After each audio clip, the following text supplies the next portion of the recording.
Hello, and welcome to the Paranormal Operator Podcast, where we talk about all manner of things that go bump in the night. Here, we discuss sightings, investigations, news, and popular media surrounding the paranormal, supernatural, and occult phenomena. So settle in as we search for the truth. I'm your host, Adam, Operator 23. In today's episode, a whistleblower declares the U.S. government has non-human-made craft. An incoming CME and other space weather activity. The result of a paranormal survey from Medoc Mountain State Park. How you might be able to signal for help out in the woods. Ghostly evidence from the UK. Upcoming events, and a summary from Secret of Skinwalker Ranch. UFO news. The biggest news this week has been from whistleblower David Charles Grush, who announced that the government has retrieved crashed UFOs. One of the first, if not the very first, news outlets to cover this topic was the Debrief on June 5th. The article entitled, Intelligence Officials Say U.S. Has Retrieved Craft of Non-Human Origin, broke the story. Mr. Grush, who is 36 years old, is a retired Air Force veteran. He worked for the National Reconnaissance Office as well as the National Geospatial Intelligence Agency. And according to the debrief, he was the co-leader of the National Geospatial Intelligence Agency's UAP analysis and a representative for them on the UAP task force. Quote, Grush said the recoveries of partial fragments through and up to intact vehicles has been made for decades through the present day by the government, its allies, and defense contractors. Analysis has determined that the objects retrieved are of exotic origin, non-human intelligence, whether extraterrestrial or unknown origin, based on the vehicle morphologies and material science testing and the position of unique atom arrangements and radiological structures, he said. End quote. The article goes on to characterize Grush as an extremely credible source and that the UAP issue is of genuine concern. Thanks to the fiscal year 2023 National Defense Authorization Act, Grush and other whistleblowers are coming forward with potentially otherworldly information.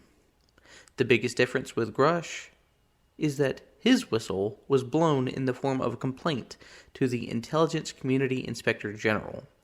The complaint basically centers around him being retaliated against.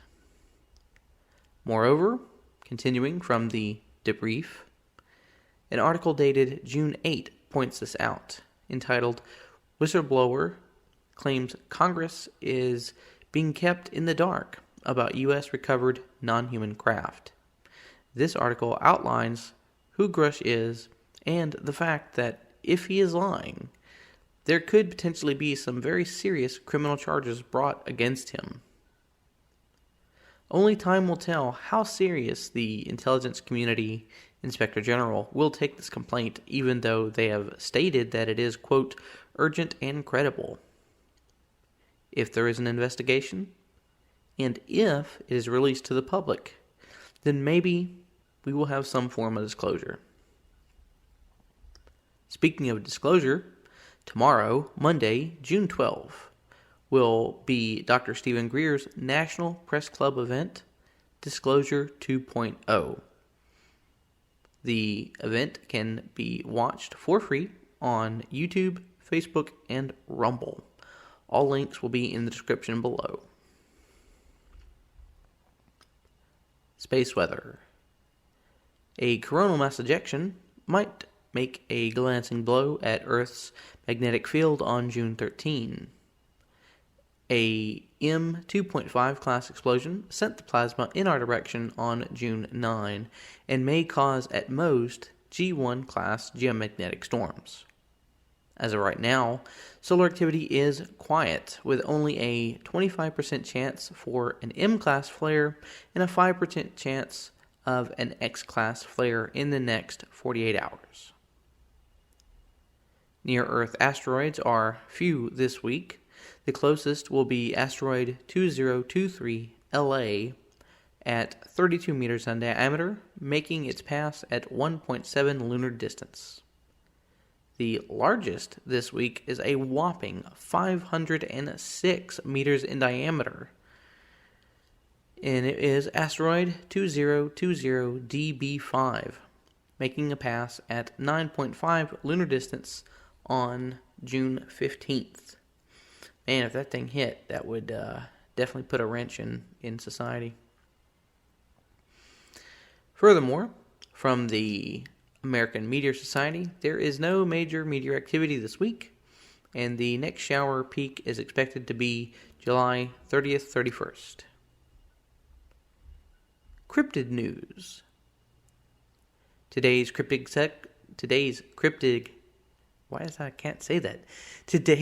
cryptid segment comes from me.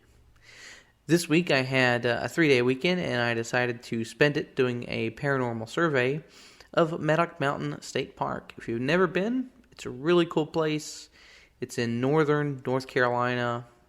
I think it's like the county south of Roanoke Rapids, so almost in Virginia. Really nice place to go visit. Unfortunately, I didn't get the money shot. And trust me, you would definitely know if I had. But I did come across 2 footprint-like depressions along the banks of the Little Fishing Creek and another smaller drainage creek. The depressions were roughly 15 inches long and were in a foot-like shape. That being said, the depressions were old, as no dermal ridges, toes, toenail marks, or any other kind of foot morphology was discernible. During the survey, several experiments were conducted, including tree knocks, calls, and musical stimulus, all with no effect. Since I was near the town of Littleton, I decided to swing by the Paranormal and Cryptozoology Museum there, and they were polite enough to give me a map of recent activity that they had encountered. Coincidentally, the first footprint-like depression was near one of the areas of activities that they had marked on their map. Note that I'm referring to what I found as a footprint-like depression, since no conclusions can be made. Alright? It might not even be a footprint. It might be something else. But it kind of looks like the shape of a foot. So, yeah. I'm going to be posting those pictures up on our social media. So, Facebook, Twitter, Instagram, you can find us there. I look forward very much to returning with some proper kit. This just being a survey, I went with the basics. Eyes, ears, nose, pair of binoculars, body cam. That was really it. I'm not going to be throwing a whole bunch of money into equipment until probably August or September. But at any rate, I had actually been to Medoc Mountain previously, camping out, and I never got any kind of weird feelings. Never felt like I was being watched. I never really felt like I was being watched this time. Except for, there was one episode where I thought I heard a grunt, but I'm not entirely sure. I didn't have my camera on. For whatever reason, the battery was being stupid. And I'm going to blame that on myself. Because for whatever reason, I charged it and then left it on all night. So the next day it was like dead. And I couldn't seem to get it charged up enough to keep a good, decent charge. So I didn't have it on the whole time.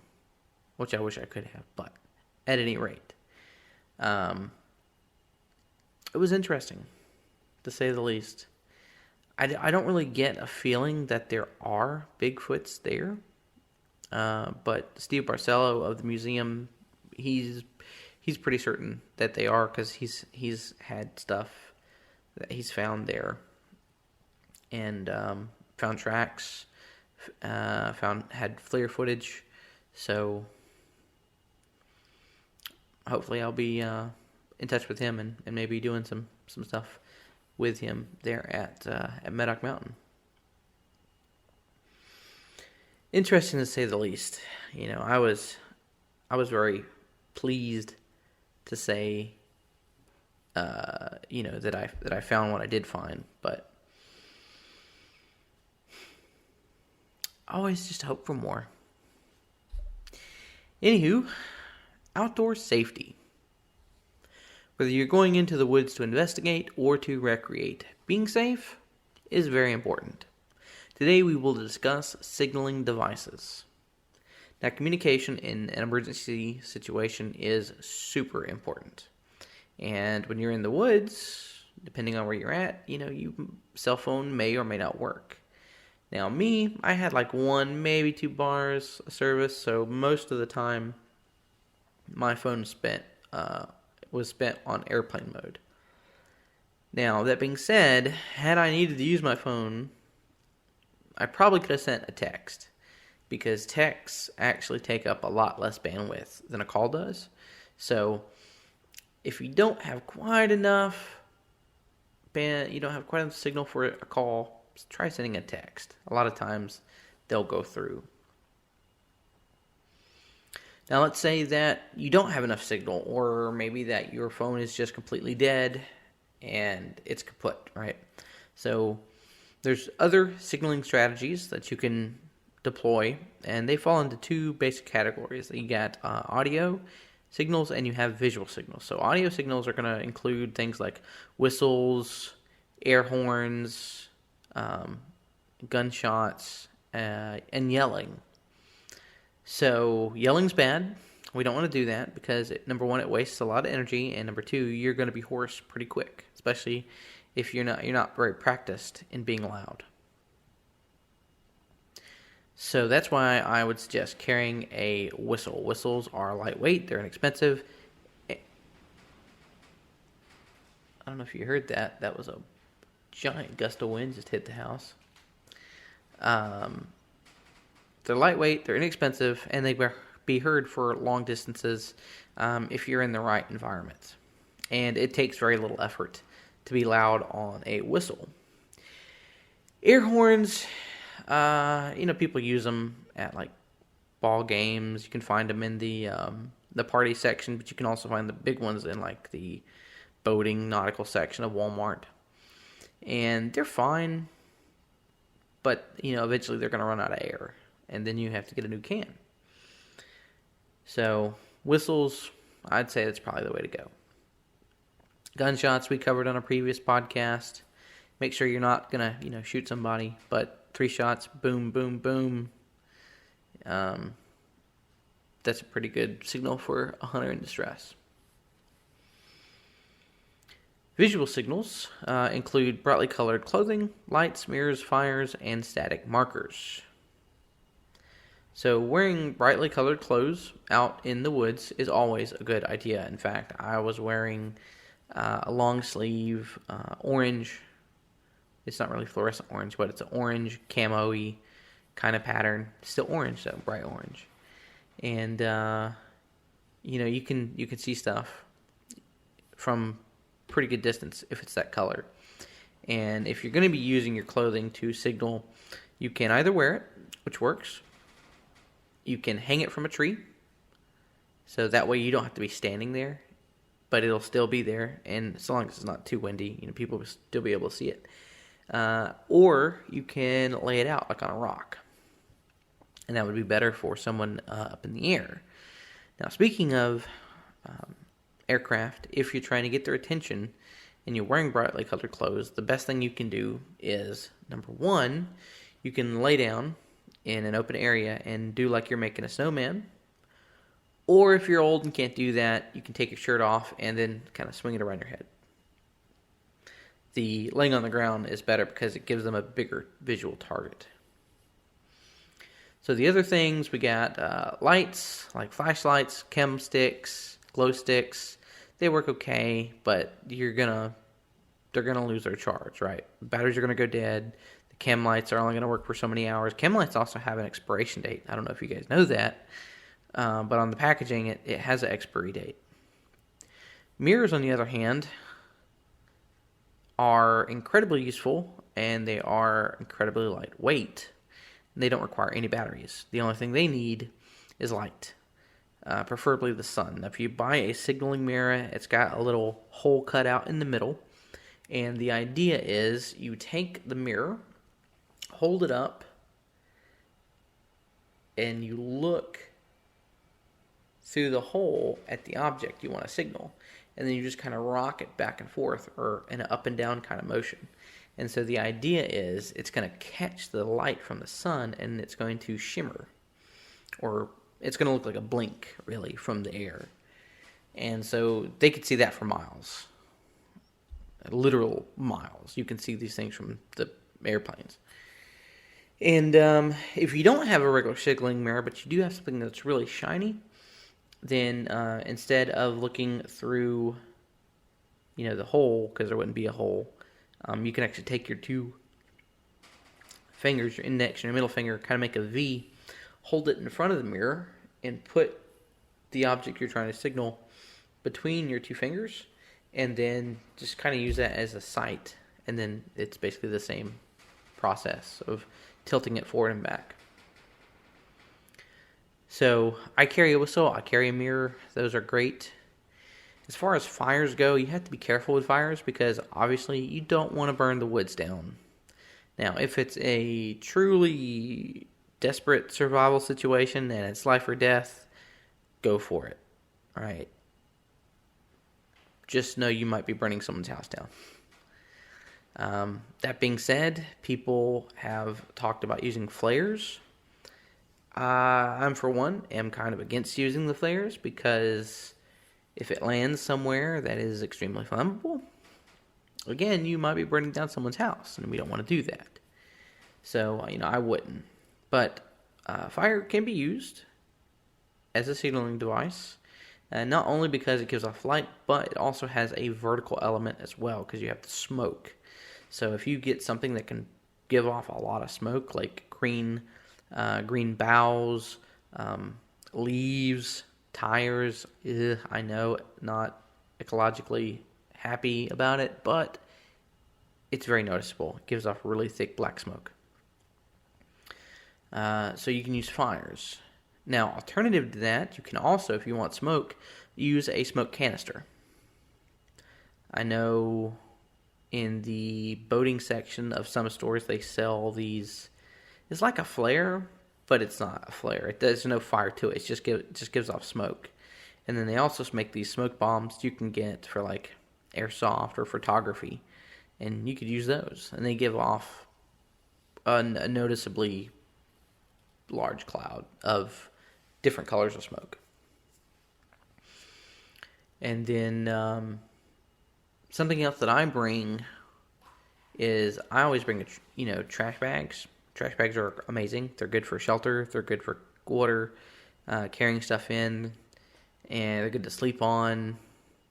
There's just so many uses for them. I bring orange ones, so I even have that, so I can put that up as a marker for people to find. Now, if you have 3 of something, use 3. So 3 of anything is the international signal of distress. Like I was saying before, 3 gunshots, right? Well, if you can build 3 fires, great. Or you can build 3 static markers. So a static marker is anything that you construct, like of a giant X on the ground, or a big circle, or an arrow. Arrows obviously are not natural, right? Someone put that there. And so the idea is that people in helicopters, presumably searching for you, will see these signs on the ground, and they'll be like, oh, hey, he's there, or oh, he's traveling in this direction. I would advise against doing arrows and traveling unless you absolutely have to, simply because it's better to stay put. Because if you're out there and you're walking around, you're going to get more lost. If you stay put, you have a better chance of being found. So, these static markers can be made out of anything.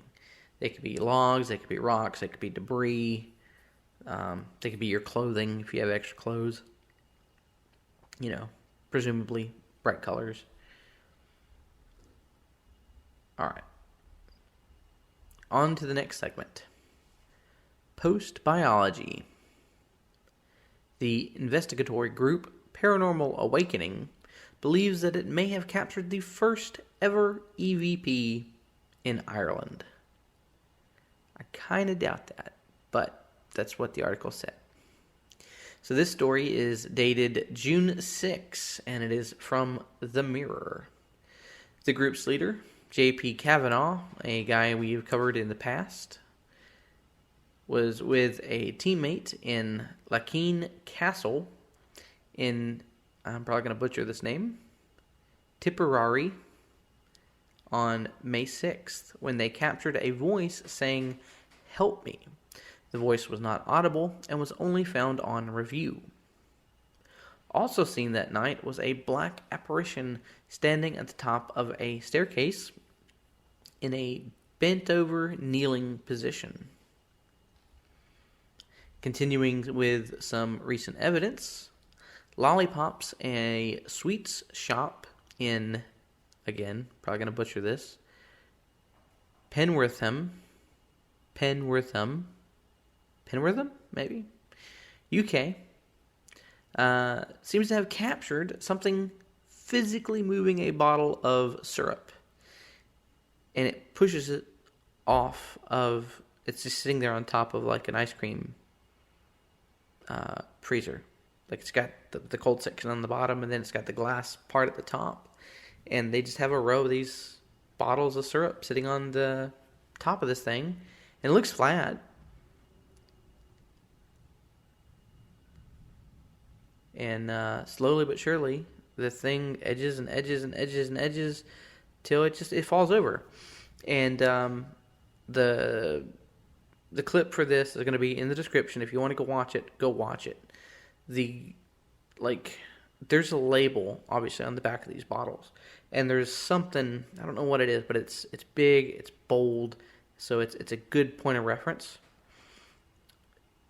And you can just see it getting smaller and smaller and smaller and smaller, and it's moving so slowly that without a point of reference, you really can't even see it moving.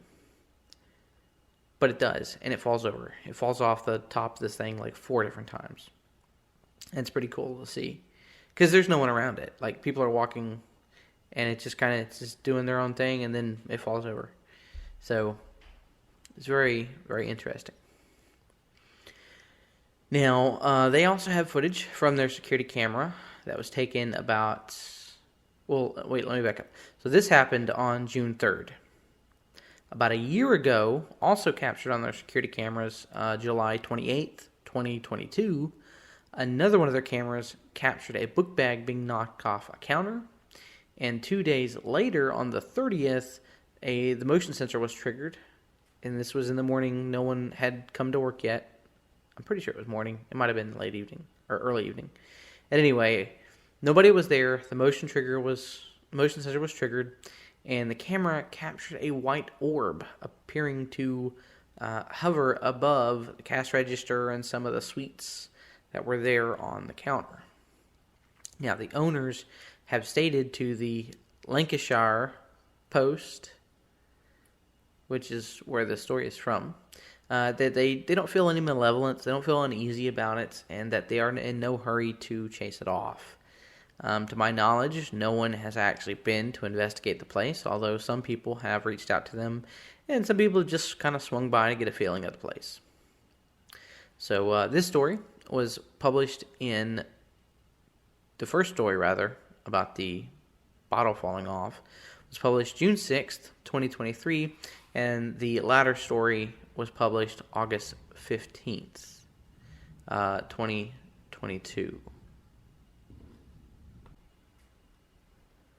Upcoming events. June 16 through 18 in Asheville, North Carolina is the first annual Cosmic Summit, featuring Randall Carlson among 14 other phenomenal speakers. The Cosmic Summit will be held to tell the whole story of Earth as best as we can.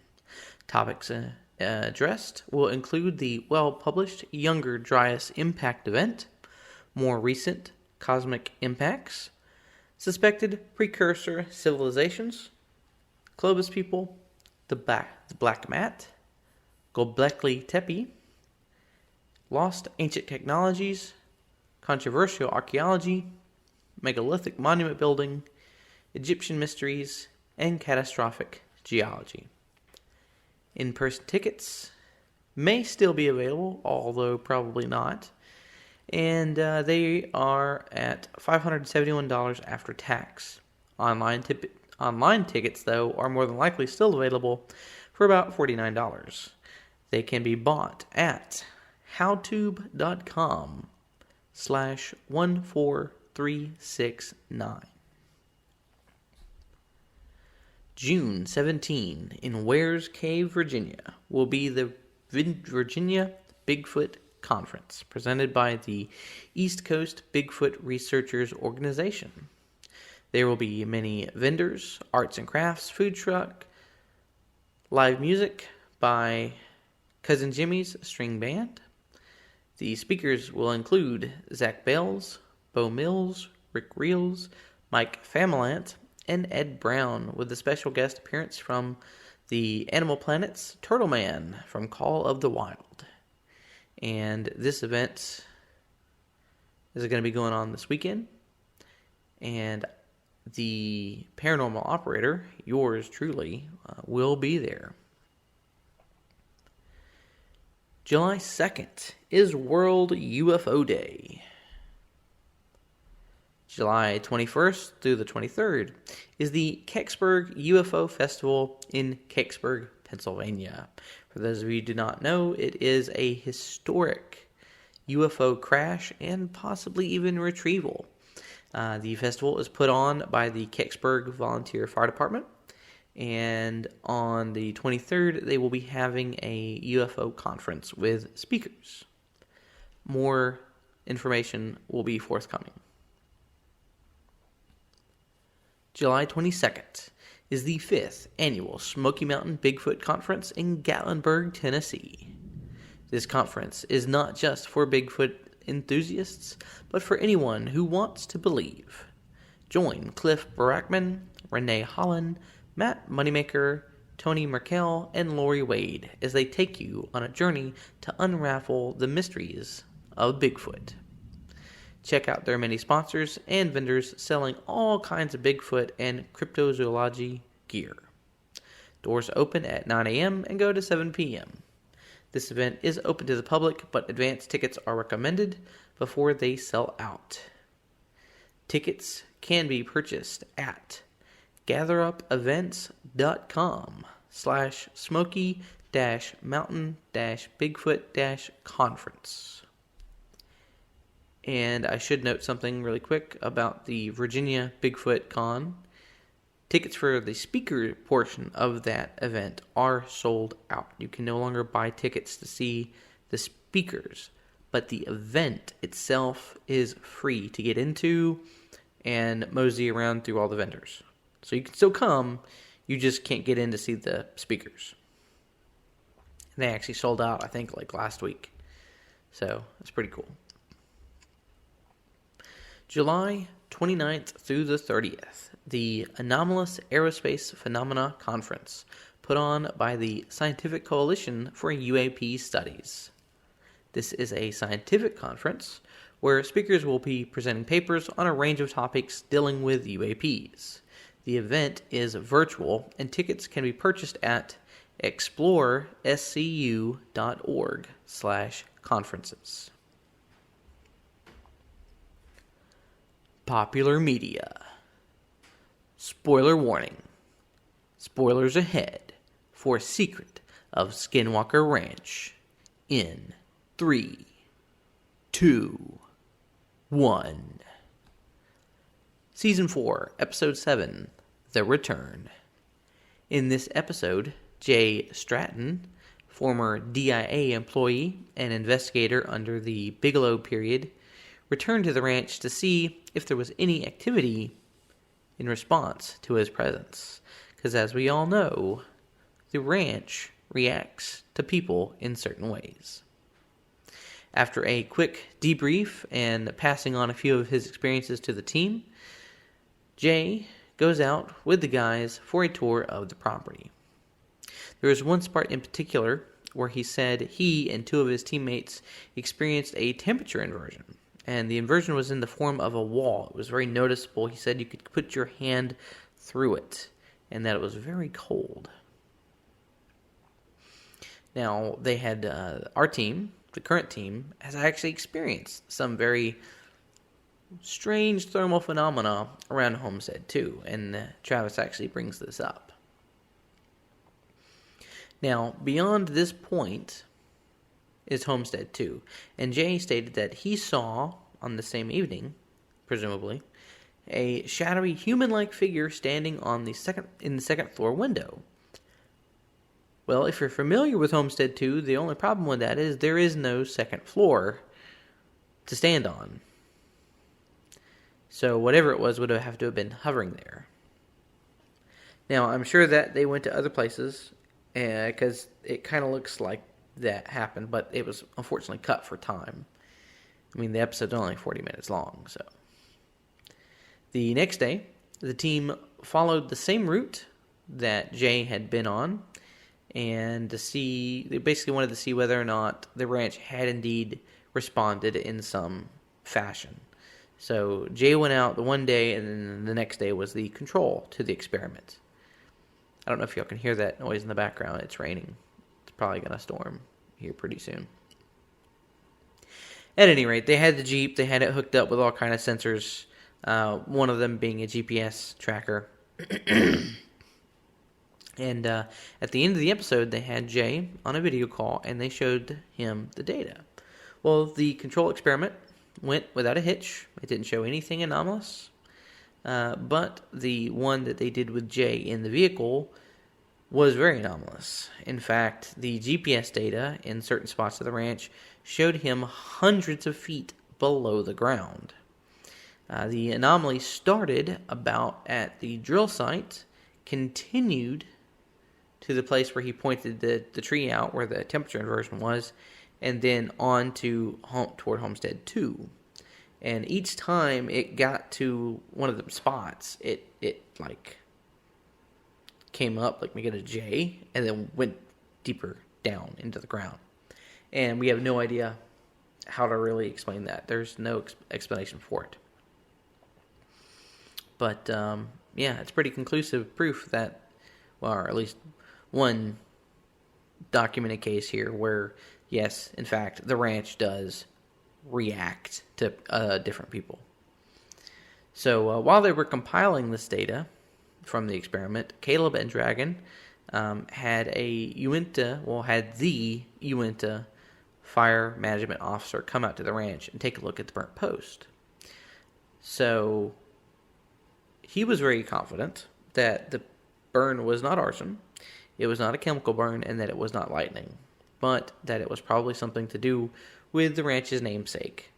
And he said he was unfortunately not comfortable discussing it. In fact, he never said the word Skinwalker. But he alluded to that's what he thought it was. Now, in the debrief, the Skinwalker Insider debrief, Travis was adamant that the burn was in fact fresh because it was still powdery. And basically he said that he remembered going out there after a rainstorm to find that the powder had gone. So it was at least, in between one rainstorm to the previous one. And I'm assuming through his logic that it's a recent event. But yeah, they never found out or figured out what caused it. In closing, Caleb retrieved the trail cameras from the south field and found that a silvery, possibly metallic orb appeared in broad daylight on one of the cameras. Now, the object is only in one frame, so it is of an indeterminate size because we don't know how far away it is from the camera. Definitely on the property, though. And if it is where it appears to be, which is kind of near the tree line, then it's probably pretty big. And the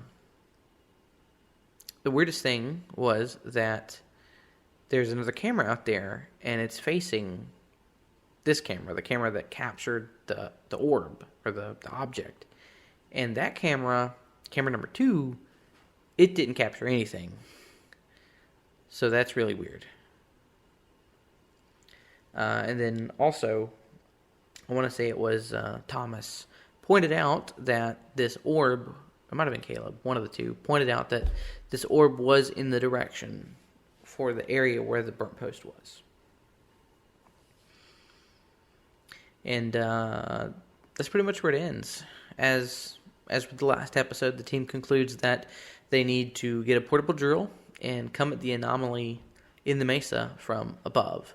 So I hope we're getting pretty close, because this is the second episode to say, all right, we're going to get a portable drill. It's like, okay, well, let's get the portable drill. Let's do it. Let's do it up. So this episode, in my opinion, didn't have a whole lot of stuff in it. But what it did have in it, I think, was very interesting, to say the least. Because you have the property responding, if you will, to the presence of a former investigator. So that's kind of cool. In the debrief, Travis stated that unfortunately they did not have enough time to do it twice, because that would have been like the nail in the coffin. If you can do it and you can repeat it, right? Because that's what science is about, repeatability. But unfortunately, they didn't have enough time with Jay to do that. So it is interesting. It's kind of low speed, though. There's not a lot to really hold your attention. Although I will make a quick mention, Beyond Skinwalker Ranch, pretty good show. It's like Skinwalker Ranch. They're looking for very similar stuff at similarly strange places, but it's a lot faster pace. And they have a lot of new toys. New as in there's only a few of them in existence. So it's an interesting show. So I would say definitely continue to watch Skinwalker Ranch. We don't know what kind of high strangeness will eventually reveal itself. And then if you have time and you don't got to be anywhere too early in the morning, I would also recommend go ahead and watch Beyond Skinwalker. It is a very interesting show.